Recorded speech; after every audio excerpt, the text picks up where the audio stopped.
तो दोस्तों ये नेक्स्ट पार्ट है, एपिसोड 18 अभी मिला है, पार्ट 1 प्ले करें। यार प्ले कर। आइए दीदी, आपको मेरा कक्ष तो याद है ना? हाँ, कुछ भी नहीं बदलाया। सब कुछ बिल्कुल वैसा का वैसा।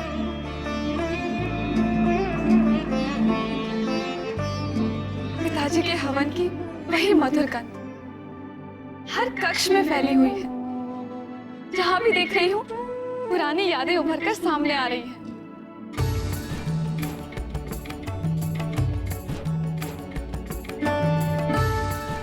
बचपन से जुड़ी हुई सारी यादें। ऐसा लगता है जैसे अभी कल ही की बात थी, जब हमें विश्वास था कि हमारे हर दुख, हर चिंता का समाधान माँ और पिताजी के पास अवश्य होगा। दीदी, एक बात पूछूं? आप सुखी तो है ना? क्यों? लग नहीं रही। अरे मुझसे अधिक सुखी और कौन हो सकता है, जिसे अपने परिवार से इतना प्रेम मिला हो, जिसे नहीं, मेरा तात्पर्य चंद्रमा से है। आपको उनके साथ कोई कष्ट, कोई दुख तो नहीं है ना? अरे नहीं, चंद्रमा के साथ विवाह होना मेरे लिए बहुत ही सौभाग्य की बात है। वो तो मुझसे बहुत प्रेम करते हैं, इतना मान देते हैं कि एक पल के लिए भी उनकी आंखों से ओझल हो जाऊं तो मुझे ढूंढते हुए मेरे पास आ जाते हैं। इतने समय तक इसीलिए तो तुम लोगों से मिलने नहीं आ सकी। वो मेरे बिना रह ही नहीं सकते। तो फिर आप इतनी खोई खोई सी क्यों हैं? आपके होठों पर तो मुस्कुराहट है, परंतु आपकी आंखों में ऐसा सूनापन मैंने पहले कभी नहीं देखा। जब कन्या अपने विवाह के बाद पिता के घर आती है तो उसका भावुक होना तो स्वाभाविक है ना। पर तुम अभी नहीं समझोगी, अपने विवाह के पश्चात समझोगी। मैं तो व्यर्थ ही चिंता कर रही हूँ। आप ठीक कहती हैं। चंद्रमा की पत्नी होना बहुत बड़ा सौभाग्य है। निस्संदेह चंद्रमा से विवाह कर आपका जीवन सफल हो गया, और मुझे इस बात की इतनी खुशी है कि वो आपसे इतना प्रेम करते हैं।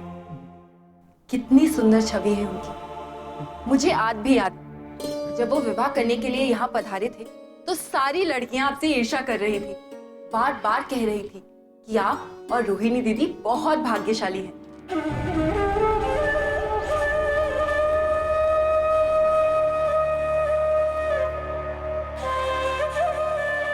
क्या हुआ दीदी? कुछ नहीं। कोई बात अवश्य है। आप रो क्यों रही हैं? भाग्यशाली मैं नहीं, रोहिणी है। उनका सारा प्रेम, सारा ध्यान, सब कुछ रोहिणी के लिए। मेरा तो उस घर में कोई अस्तित्व ही नहीं। हर दिन, हर क्षण उनके मुख पर केवल एक ही नाम रहता है, रोहिणी, रोहिणी, रोहिणी।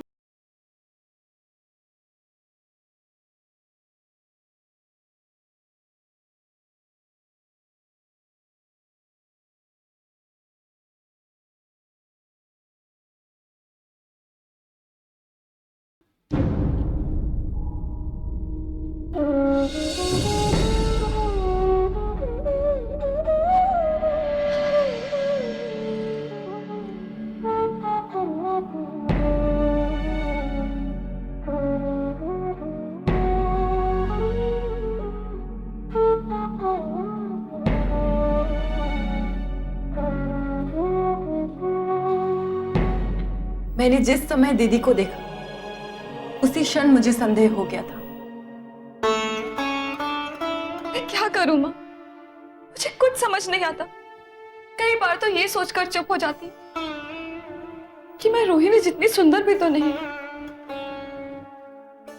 पर माँ, उनकी उपेक्षा मुझसे सहन नहीं होती।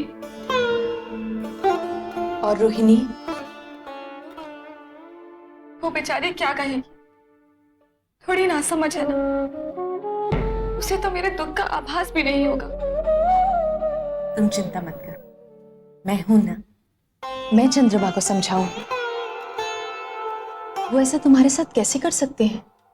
मेरी दोनों पुत्रों के साथ विवाह किया है उन्होंने, तो फिर ऐसा भेदभाव क्यों? वहाँ कई बार तो मैं तड़प जाती हूँ कि वो मुझ में ना रुचि रखने का कारण तो बताएं। कम से कम मुझे पता होगा कि आखिर मुझ में कमी क्या है।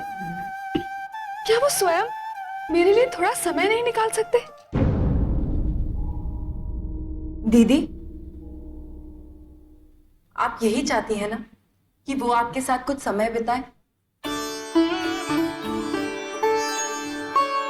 तो ये संभव है। वसंतोत्सव में हमें इसका अवसर अवश्य मिलेगा। आप दुखी ना हो।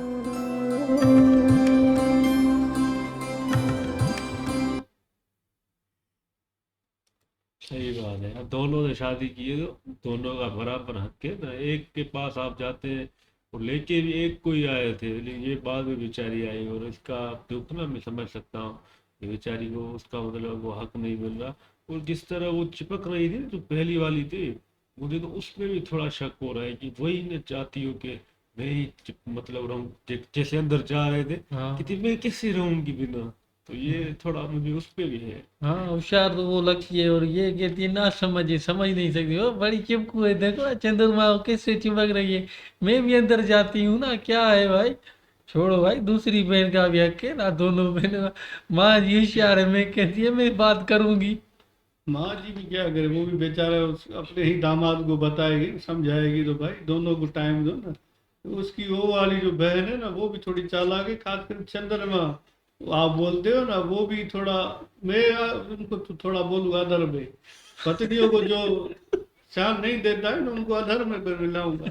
दोनों को बराबर दे प्यार भाई, वरना अधर्म है वो। हाँ भाई, चंद्रमा दोषी तो ठहराएंगे ना, क्योंकि वो गलत कर रहे हैं। एक को टाइम दे रहा है, दूसरी को भाई भी अपने साथ में नहीं खड़ा कर रहा है, ये तो दोषी है।